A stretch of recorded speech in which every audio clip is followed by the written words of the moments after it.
বন্ধুরা আরও একটি নতুন ভিডিওতে সবাইকে স্বাগত জানাই। আজকে আমরা এই ভিডিওতে WBSLST পরীক্ষা প্রস্তুতির জন্য খুবই একটি গুরুত্বপূর্ণ টপিক ভিয়েনা কংগ্রেস বা ভিয়েনা সম্মেলন বিষয়ে গুরুত্বপূর্ণ ক্লাস একটি করব।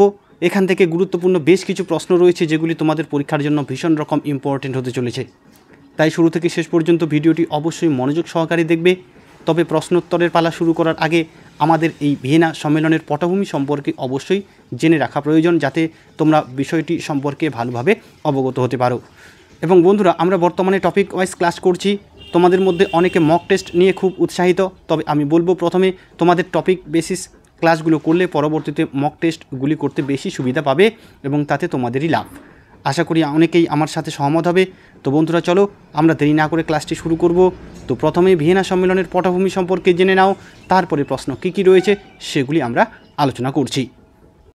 দেখো বন্ধুরা, 1799 খ্রিস্টাব্দে ফরাসি সিংহাসনে আরোহণ থেকে 1814 খ্রিস্টাব্দ পর্যন্ত কালপর্বে ফরাসি সম্রাট নেপোলিয়ন ছিলেন ইউরোপের ভাগ্য বিধাতা এবং প্রধান আলোচ্য বিষয়বস্তু।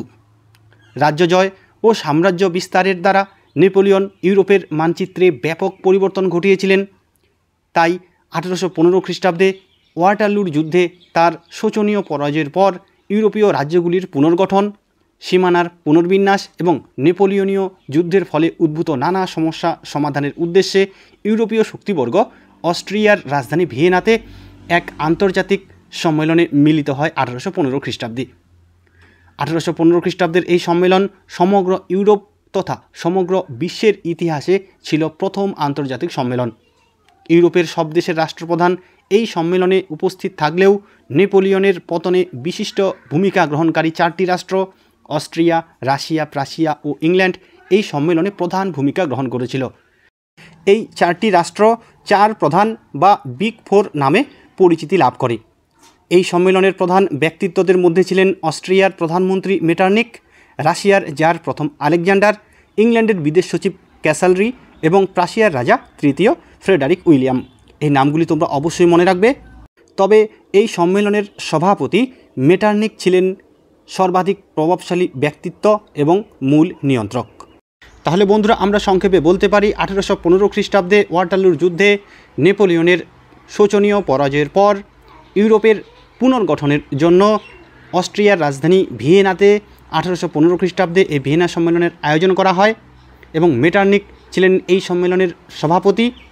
এই সম্মেলনে প্রধান 3টি নীতি গৃহীত হয়েছিল, যেগুলি হলো ন্যায্য অধিকার নীতি।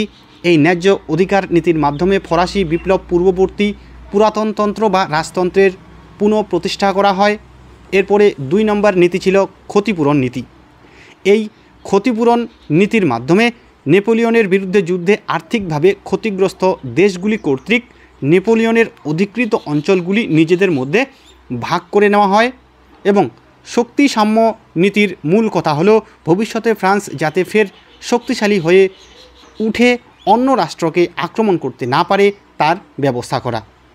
তাহলে বন্ধুরা, আমরা ভিয়েনা সম্মেলনের পটভূমি এবং এখানকার গৃহীত নীতিগুলি সম্পর্কে জানলাম। এবারে চলো আমরা এখান থেকে যে প্রশ্নগুলি রয়েছে সেগুলি নিয়ে আলোচনা করব। আজকের প্রথম প্রশ্ন, ভিয়েনা সম্মেলন কবে অনুষ্ঠিত হয়েছিল? 1815 খ্রিস্টাব্দে, 1819, 1816, 1818 খ্রিস্টাব্দে। তাহলে ভিয়েনা সম্মেলন কবে অনুষ্ঠিত হয়েছিল? তাহলে এই প্রশ্নের সঠিক উত্তরটি হলো অপশন এ, 1815 খ্রিস্টাব্দে। অস্ট্রিয়ার রাজধানী ভিয়েনাতে 1815 খ্রিস্টাব্দে ভিয়েনা সম্মেলন অনুষ্ঠিত হয়েছিল। চলো পরের প্রশ্নটি দেখে নিই। এবারের প্রশ্ন, 1815 সালে ভিয়েনা সম্মেলনের সভাপতিত্ব করেন কে? তালেরা, মেটারনিক, জার প্রথম আলেকজান্ডার, হার্ডেনবার্গ। কোন অপশনটি সঠিক হবে? এখানে বন্ধুরা অপশন বি, মেটারনিক হবে সঠিক উত্তর। অস্ট্রিয়ার চ্যান্সেলর মেটারনিক 1815 সালের ভিয়েনা সম্মেলনের সভাপতিত্ব করেছিলেন। নেক্সট কোশ্চেন দেখো, ভিয়েনা সম্মেলনে ইংল্যান্ডের প্রতিনিধিত্ব কে করেছিলেন? ক্যাসালরি, মেটারনিক, জার প্রথম আলেকজান্ডার, হার্ডেনবার্গ। ভিয়েনা সম্মেলনে ইংল্যান্ডের প্রতিনিধিত্ব কে করেছিলেন? বন্ধুরা, এই প্রশ্নের সঠিক উত্তরটি হবে অপশন এ, ক্যাসালরি। ইংল্যান্ডের প্রতিনিধিত্ব করেছিলেন বিদেশ সচিব ক্যাসালরি। চলো নেক্সট কোশ্চেন দেখে নিই। ভিয়েনা সম্মেলনে প্রাশিয়ার প্রতিনিধিত্ব কে করেন? ক্যাসালরি, মেটারনিক, জার প্রথম আলেকজান্ডার, হার্ডেনবার্গ। বলো কোন অপশনটি এখানে সঠিক হবে? এই প্রশ্নের সঠিক উত্তরটি হবে অপশনটি হার্ডেনবার্গ। ভিয়েনা সম্মেলনে প্রাশিয়ার প্রতিনিধি দলের নেতৃত্ব দিয়েছিলেন হার্ডেনবার্গ। চলো পরের প্রশ্নটি দেখে নাও। ভিয়েনা সম্মেলনে গৃহীত নীতির সংখ্যা কয়টি? 2টি, 3টি, 4টি না 5টি? বলো এখানে কোন অপশনটি সঠিক হবে? এই প্রশ্নের সঠিক উত্তরটি হলো অপশন বি 3টি। ভিয়েনা সম্মেলনে গৃহীত মোট নীতির সংখ্যা হলো 3টি। ন্যায্য অধিকার নীতি, ক্ষতিপূরণ নীতি এবং শক্তিসাম্য নীতি। এই 3টি ছিল ভিয়েনা সম্মেলনে গৃহীত মূল নীতি। চলো পরের প্রশ্নটি দেখো কি রয়েছে। ভিয়েনা সম্মেলনে গৃহীত ন্যায্য অধিকার নীতির মূল কথা কী ছিল? ক্ষতিপূরণ দেওয়া, পুরাতন রাজবংশের পুনঃপ্রতিষ্ঠা, ফ্রান্সকে দুর্বল করা, ইংল্যান্ডের প্রভাব বৃদ্ধি করা। ভিয়েনা সম্মেলনে গৃহীত ন্যায্য অধিকার নীতির মূল কথা কী ছিল? বন্ধুরা এই প্রশ্নের সঠিক উত্তরটি হবে অপশন বি, পুরাতন রাজবংশের পুনঃপ্রতিষ্ঠা। ভিয়েনা সম্মেলনে গৃহীত ন্যায্য অধিকার নীতির মূল কথা হলো পুরাতন রাজবংশের পুনঃপ্রতিষ্ঠা। চলো এর পরের প্রশ্নটি দেখে নিই কী রয়েছে। ভিয়েনা বন্দোবস্ত দ্বারা জার্মান রাজ্যগুলিতে আধিপত্য প্রতিষ্ঠিত হয়েছিল রাশিয়ার, অস্ট্রিয়ার, ফ্রান্সের না ইংল্যান্ডের? বলো কোন অপশনটি সঠিক হবে? এই প্রশ্নের সঠিক উত্তরটি হলো অপশন বি, অস্ট্রিয়ার। ভিয়েনা বন্দোবস্ত দ্বারা জার্মান রাজ্যগুলিতে অস্ট্রিয়ার আধিপত্য প্রতিষ্ঠিত হয়েছিল। নেক্সট কোশ্চেন দেখো। ভিয়েনা সম্মেলনের ক্ষতিপূরণ নীতি অনুযায়ী সর্বাধিক লাভবান হয়েছিল কোন দেশটি? ভিয়েনা সম্মেলনের ক্ষতিপূরণ নীতি অনুযায়ী সর্বাধিক লাভবান হয়েছিল কোন দেশটি? বলো এখানে 4টে অপশনের মধ্যে কোন অপশনটি সঠিক হবে? বন্ধুরা এই প্রশ্নের সঠিক উত্তর হবে অপশনটি ইংল্যান্ড। ভিয়েনা সম্মেলনের ক্ষতিপূরণ নীতি অনুযায়ী সর্বাধিক লাভবান হয়েছিল ইংল্যান্ড। অপশন ডি হবে এখানে সঠিক উত্তর। ভিয়েনা সম্মেলনে রাশিয়ার প্রতিনিধিত্ব কে করেন? তালেরা, প্রথম আলেকজান্ডার, ক্যাসালরি, হার্ডেনবার্গ। বলো এখানে কোন অপশনটি সঠিক হবে? ভিয়েনা সম্মেলনে রাশিয়ার প্রতিনিধিত্ব কে করেছিলেন? এখানে অপশন বি, প্রথম আলেকজান্ডার হবে সঠিক উত্তর। রাশিয়ার জার প্রথম আলেকজান্ডার ভিয়েনা সম্মেলনে প্রতিনিধিত্ব করেছিলেন। চলো এর পরের প্রশ্ন দেখো। এদের মধ্যে কোন রাষ্ট্রটি বিগ ফোরের সঙ্গে যুক্ত ছিল না? France, Austria, Russia, England.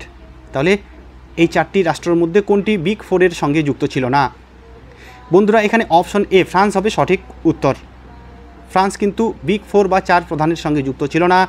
Austria, Prussia, Russia এবং ইংল্যান্ড এই 4টি রাষ্ট্র বিগ ফোর বা প্রধান 4-এর সঙ্গে যুক্ত ছিল। চলো পরের প্রশ্নটি দেখো। মেটার্নিক ব্যবস্থা প্রকৃতিগত দিক থেকে ছিল উদারপন্থী সম্মেলন, রক্ষণশীল সম্মেলন, প্রজাতান্ত্রিক সম্মেলন, গণতান্ত্রিক সম্মেলন। মেটার্নিক ব্যবস্থা প্রকৃতিগত দিক থেকে কীরূপ ছিল? এই প্রশ্নের সঠিক উত্তরটি হবে অপশন বি, রক্ষণশীল সম্মেলন। মেটার্নিক ব্যবস্থা প্রকৃতিগত দিক থেকে ছিল রক্ষণশীল সম্মেলন, অর্থাৎ পুরনো নিয়মতান্ত্রিক রাজতন্ত্র ফিরিয়ে আনাই ছিল কিন্তু মেটার্নিক ব্যবস্থার মূল লক্ষ্য। চলো পরের প্রশ্ন। ভিয়েনা সম্মেলনের ন্যায্য অধিকার নীতি অনুযায়ী ফ্রান্সের সিংহাসনে কাকে বসানো হয়েছিল? নেপোলিয়নকে, ষোড়শ লুইকে, সপ্তদশ লুইকে, অষ্টাদশ লুইকে। ভিয়েনা সম্মেলনের ন্যায্য অধিকার নীতি অনুযায়ী ফ্রান্সের সিংহাসনে কাকে বসানো হয়েছিল? এই প্রশ্নের সঠিক উত্তরটি হবে অপশন ডি, অষ্টাদশ লুই। অষ্টাদশ লুইকে ন্যায্য অধিকার নীতি অনুযায়ী ফ্রান্সের সিংহাসনে বসানো হয়েছিল। অপশন ডি হবে সঠিক উত্তর। পরের প্রশ্ন দেখো। দমনমূলক কার্লসবার্গ ডিক্রি কোথায় জারি করা হয়েছিল? ইতালিতে, ফ্রান্সে, ইংল্যান্ডে, জার্মানিতে। দমনমূলক কার্লসবার্গ ডিক্রি কোথায় জারি করা হয়েছিল?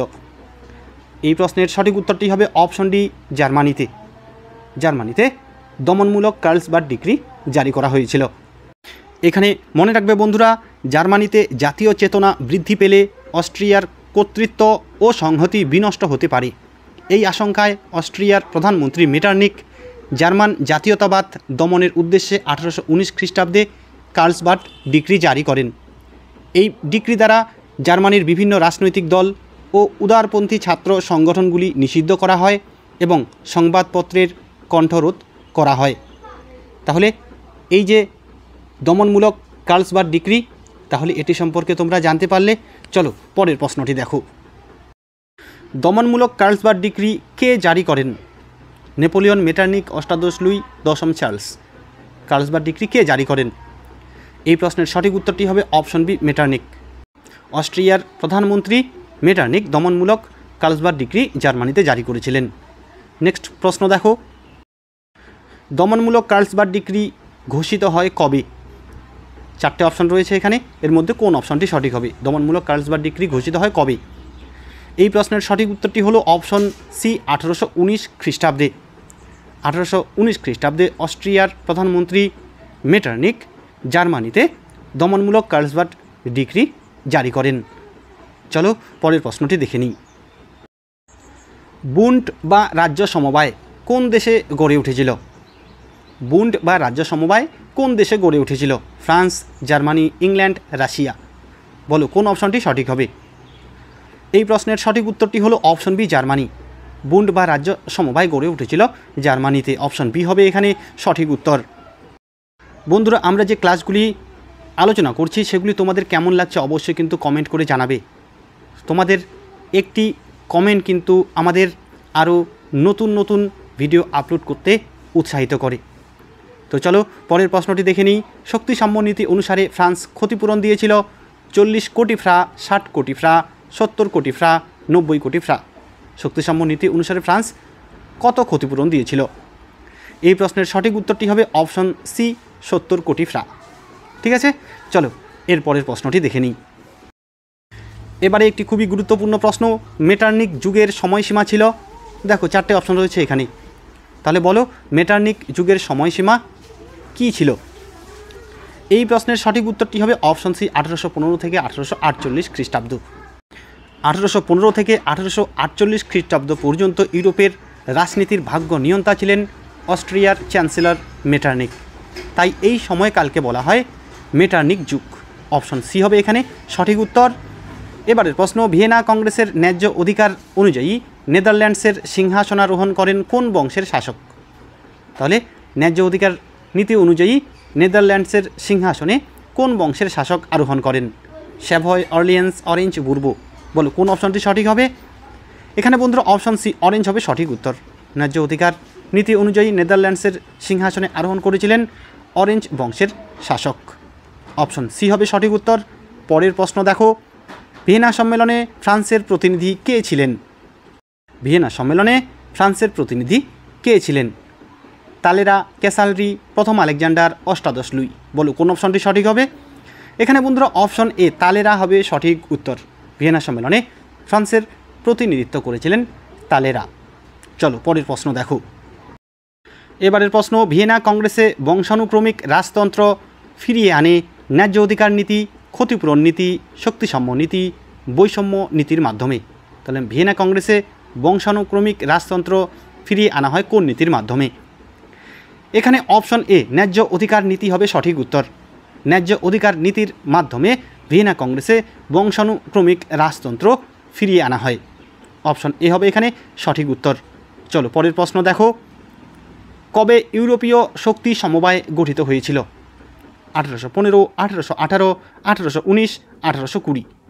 তাহলে কবে ইউরোপীয় শক্তি সমবায় গঠিত হয়েছিল? এই প্রশ্নের সঠিক উত্তরটি হবে অপশন এ, 1815 খ্রিস্টাব্দে। ইউরোপীয় শক্তি সমবায় 1815 খ্রিস্টাব্দে গঠিত হয়েছিল। ট্রপোর বৈঠক কবে অনুষ্ঠিত হয়েছিল? 1815, 1819, 1820, 1825 খ্রিস্টাব্দে। ট্রপোর বৈঠক কবে অনুষ্ঠিত হয়েছিল? এই প্রশ্নের সঠিক উত্তরটি হবে অপশন সি, 1820 খ্রিস্টাব্দে। ট্রপোর বৈঠক অনুষ্ঠিত হয়েছিল 1820 খ্রিস্টাব্দে। এবং এই ট্রপোর বৈঠক কি? 1820 খ্রিস্টাব্দে শক্তি সমবায় অর্থাৎ ইউরোপীয় শক্তি সমবায় তারা সিদ্ধান্ত গ্রহণ করে যে কোনো দেশের সরকার পরিবর্তনের অধিকার জনগণের নেই এবং কোনো দেশের জনগণ আন্দোলন করলে বল প্রয়োগের দ্বারা তা দমন করা হবে। এই ছিল ট্রপোর বৈঠকের মূল সিদ্ধান্ত। তাহলে এটি 1820 খ্রিস্টাব্দে কিন্তু অনুষ্ঠিত হয়েছিল। চলো পরের প্রশ্নটি দেখো, শক্তিসাম্য নীতি দ্বারা কোন দেশের চতুর্দিকে বেষ্টনী গড়ে তোলা হয়? রাশিয়া, অস্ট্রিয়া, ফ্রান্স না রাশিয়ার? বলো শক্তিসাম্য নীতি দ্বারা কোন দেশের চতুর্দিকে বেষ্টনী গড়ে তোলা হয়? এই প্রশ্নের সঠিক উত্তরটি হবে অপশন এ, অপশন সি হবে এখানে অপশন সি, ফ্রান্সের। শক্তিসাম্য নীতি দ্বারা ফ্রান্সের চতুর্দিকে বেষ্টনী গড়ে তোলা হয়েছিল যাতে ফ্রান্স পুনরায় শক্তিশালী না হয়ে অন্য কোনো দেশ আক্রমণ করতে পারে। চলো এর পরের প্রশ্ন দেখো, 1819 খ্রিস্টাব্দে কার্লসবার্গ ডিক্রিতে নিয়ন্ত্রণ আরোপিত হয় দেখো 4টি অপশন রয়েছে। জার্মানির সামাজিক প্রতিষ্ঠানগুলির উপর, জার্মানির ব্যবসায়িক প্রতিষ্ঠানগুলির উপর, জার্মানির বিশ্ববিদ্যালয় ও শিক্ষার প্রতিষ্ঠানগুলির উপর, জার্মানির রাজনৈতিক প্রতিষ্ঠানগুলির উপর। তাহলে 1819 খ্রিস্টাব্দে কার্লসবার্গ ডিক্রিতে নিয়ন্ত্রণ আরোপিত হয় কাদের উপর? এখানে বন্ধুরা অপশন সি, জার্মানির বিশ্ববিদ্যালয় ও অন্যান্য শিক্ষা প্রতিষ্ঠানগুলির উপর কিন্তু 1819 খ্রিস্টাব্দে কার্লসবার্গ ডিক্রি জারি করা হয়েছিল। চলো পরের প্রশ্নটি দেখো। এবারের প্রশ্ন, ফ্রান্সের সর্দি হলে ইউরোপ হাঁচতে থাকে। এই কথাটি কে বলেছিলেন? ফ্রান্সের সর্দি হলে ইউরোপ হাঁচতে থাকে। বলো এখানে কোন অপশনটি সঠিক হবে? এই প্রশ্নের সঠিক উত্তরটি হলো অপশন ডি, মেটারনিক। অস্ট্রিয়ার প্রধানমন্ত্রী মেটারনিক বলেছিলেন যে ফ্রান্সের সর্দি হলে ইউরোপ হাঁচতে থাকে। চলো পরের প্রশ্নটি দেখে নিই। কোন বিপ্লবের ফলে মেটারনিক তন্ত্রের পতন ঘটে? জুলাই বিপ্লব, ফরাসি বিপ্লব, ফেব্রুয়ারি বিপ্লব, কোনোটিই নয়। তাহলে কোন বিপ্লবের ফলে মেটারনিক তন্ত্রের পতন ঘটে? বন্ধুরা এই প্রশ্নের সঠিক উত্তরটি হলো অপশন সি, ফেব্রুয়ারি বিপ্লব। 1848 খ্রিস্টাব্দে ফেব্রুয়ারি বিপ্লবের মাধ্যমে ইউরোপে মেটারনিক তন্ত্রের পতন ঘটে। তাহলে ফেব্রুয়ারি বিপ্লব কবে সংঘটিত হয়েছিল? 1848 খ্রিস্টাব্দে, এবং মেটারনিক তন্ত্রের পতন ঘটে কিন্তু এই ফেব্রুয়ারি বিপ্লবের মাধ্যমে 1848 খ্রিস্টাব্দে। তাহলে বন্ধুরা আজকে আমরা এই ভিডিওতে ভিয়েনা কংগ্রেস বা ভিয়েনা সম্মেলন সম্পর্কে বেশ কিছু গুরুত্বপূর্ণ প্রশ্ন এবং উত্তর সম্পর্কে জানতে পারলাম। আশা করি ভিডিওটি তোমাদের উপকারে আসবে। যদি ভিডিওটি ভালো লাগে অবশ্যই লাইক, কমেন্ট ও শেয়ার করবে। আজকে এ পর্যন্তই, ধন্যবাদ।